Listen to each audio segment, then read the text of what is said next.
Yo,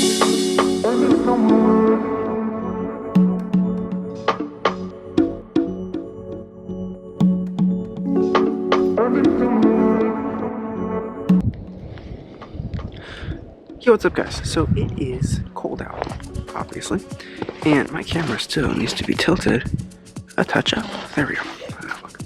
So recently I was asked if I changed my camera, and well, the obvious answer was no. I haven't gotten a new camera.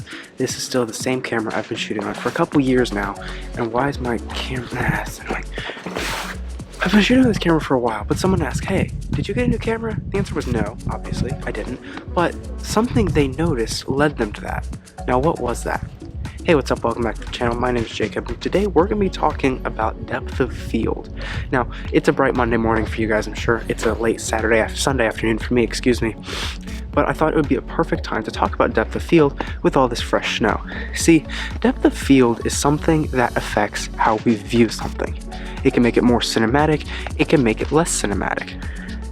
It can also really punch in on something and make a point. See, with depth of field, we are conveying to our viewer, or whatever, a sense of urgency, a sense of necessity to focus on a specific point. So in this shot here, you clearly are focusing on me, the narrator for this video. But if I was to zoom in on a flower or something, well, that is what is pulling your focus, obviously. See, we are using it as a tool. Now, I could change it to a much broader depth of field right now with my phone, and it would become much more in the moment, you know what I mean? So let me show you what I mean. Basically, if you have a more shallow depth of field, it will allow you to be more in the scene. Now, I've said that a couple times now. What the heck does that mean? Simply put, being in the moment, being in the scene is something we like to use for showing what's going on around the protagonist, right? So I could go here, and I could do one of these. Okay, great. What does that mean? Well, I'll have to turn up my ISO. But now, it's not just me in the scene, right? I mean, I could go even more extreme. I could go to F22 and see I am now part of my background, right? But we go back down to F1 and we go down from ISO 20,000 back down to 5,000, and we're back to me being the center shot. This is who's telling the story. This is what's important right now. See, having depth of field is what conveys to our viewer what we're trying to tell.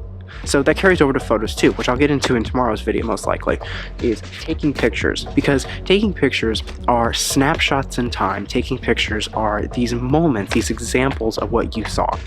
And like we talked about yesterday, we talked about how we have bias, personal bias and whatever. And with our photo and video, we have a bias. And this bias is what we're sharing through how we're viewing. So we'll get into more of that tomorrow, but I'm going to go ahead and take some pictures and show you some examples of what we're looking at when we're taking pictures. So it's snowy, and I thought today it would be fun to kind of show you guys some different types of photo styles and how we can use that to share. So I'm going to switch over to my phone for recording behind the camera, and we'll go ahead and take some pictures and see that kind of stuff while we're at it. So I'm going to switch over to my phone now. Alright, so I have my camera set up here, and we're looking at this twig, clearly, right? Well, what do we see? Let's see if we can focus. Obviously, we see this twig, and it's focused with a very shallow depth of field. And that's great, because that's showing what we want to show in this shot. So if we take the picture, we now have that picture. But if I was to go in here, and I was to change my f-stop to something more open, and of course, if we're going to do that, we need to change our ISO. We're not showing a different image, we're showing more of the background. So it's not having this close-up feel. And that carries over to videos too. So those are a couple examples. I'll throw some more up on the screen now, and I'll catch you guys in tomorrow's video.